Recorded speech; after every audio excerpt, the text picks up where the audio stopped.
Hi అండి, కాంతమట్లకి స్వాగతం. మరి ఇక్కడ ఇంకా చలిగానే ఉందండి. చలికి తగ్గట్టుగా నేను ఈరోజు చికెన్ పెప్పర్ ఫ్రై చేద్దాం అనుకుంటున్నాను. దీనికి కావాల్సినట్టుగా చికెన్ని మరి మ్యారినేట్ చేసి పెట్టుకున్నాను. ఉప్పు పసుపు వేసుకొని, అదేవిధంగా మరి ధనియాలు, జీలకర్ర, ఎండుమిర్చి, చెక్క, లవంగా, ఇలాచిని డ్రై రోస్ట్ చేసి పౌడర్ చేసి పెట్టుకున్నాను.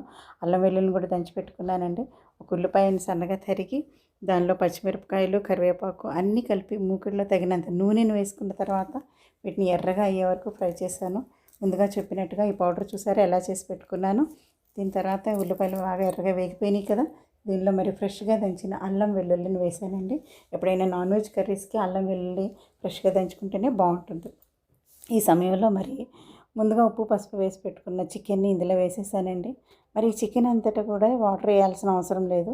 దీనిలో ఉన్న వాటర్తోనే చాలా చక్కగా ఉడికిపోతుంది. చూసారా, దీనిలో వాటర్ని ఇంకిపోయినాయి, బాగా దగ్గరగా అయిపోయింది కదా. మరి ఈ సమయంలోనే ఉప్పును వేసుకోవాలండి. తగినంత ఉప్పును వేసుకుందాం. ఎందుకంటే నేను ఇందాక కొంచెం లైట్గా వేసిన మ్యారినేట్ చేసి పెట్టాను కదా. ఇంకా పసుపును కూడా వేసేసాను. దీనికి తగినంత కారాన్ని కూడా వేసాను. కారం కొంచెం తక్కువ వేసాను, ఎందుకంటే పెప్పర్ ఫ్రై అన్నాను కదా. మరి ఇందాక దంచి పెట్టుకున్నట్టుగా పౌడర్ని కూడా ఎక్కువ వేసుకుంటే బాగుంటుందండి. చూసారు, ఉప్పు పసుపు కారంతో బాగా వేగిపోయింది కదా. అది డ్రై రోస్ట్ చేసుకున్న పౌడర్ని కూడా వేసేసాను. దీని తర్వాత మరి పెప్పర్ని కూడా బాగా దంచి పెట్టుకున్నానండి ఫ్రెష్గా. చూసారా, దీనిలో పెప్పర్ ఎక్కువ పడుతుంది. 1 స్పూన్ వరకు నేను పెప్పర్ని వేసాను మసాలాతో పాటు. ఇలా బాగా దగ్గరగా అయిపోయే సమయంలో దీనిలో సీక్రెట్ ఇంగ్రీడియంట్ ఒకటి వేసాను.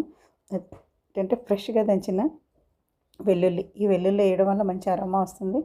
అదేవిధంగా కొత్తిమీర, కరివేపాకును కూడా వేసాను. బాగా దగ్గరగా అయ్యే వరకు బాగా ఫ్రై చేస్తూనే ఉండాలండి.